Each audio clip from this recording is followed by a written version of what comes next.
Pentax's latest DSLR, the K30, sits just beneath the Pentax K5 and it adopts full weather sealing.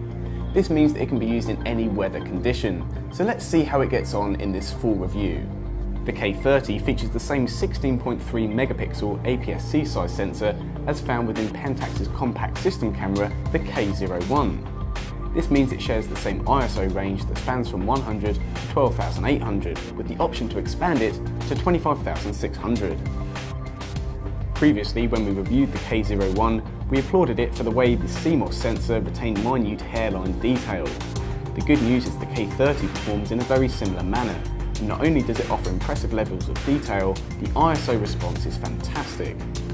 Ultra-fine detail is controlled exceptionally well, up to ISO 3200, and it's only when you push beyond this point that some of the finer details in an image become less distinct.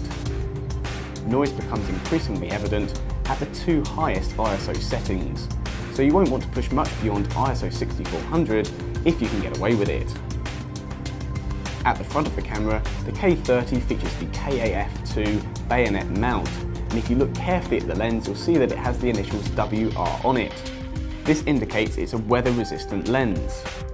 The K30 features as many as 81 weather seals to prevent moisture, dirt and dust creeping its way inside, and even after a good splash with water, the camera continues to work well. To test its cold-proof capabilities, we popped it in the freezer with it set to -10 degrees, and again, it survived this test without a hitch. The K30's 11-point AF system is reasonably quick, and it locks onto subjects without much fuss, both in bright and dark conditions.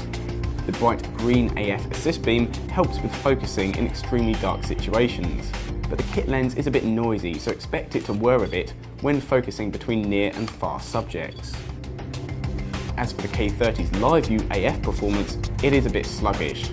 You have to be patient, and it's not uncommon for the lens to hunt a second or two before locking focus. We should also point out that there's no autofocus when recording HD video, and the K30 lacks a 3.5mm port for attaching an external microphone, which is a feature some other mid-priced DSLRs offer. The 3-inch 921K dot resolution screen at the rear provides a crisp image, and the status screen is brighter and more vibrant than on previous Pentax DSLRs. As for continuous shooting, the K30 is capable of rattling out 7 frames at 6 frames per second, set to RAW and JPEG. Set to JPEG only, it will record a burst of 47 frames at 6 frames per second before the buffer requires time to clear.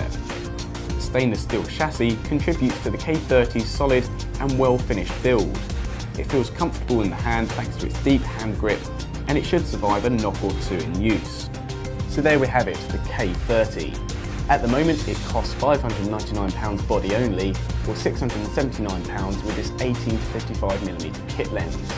It makes a great option for anyone upgrading to the compact, especially those who want to shoot in very demanding weather conditions.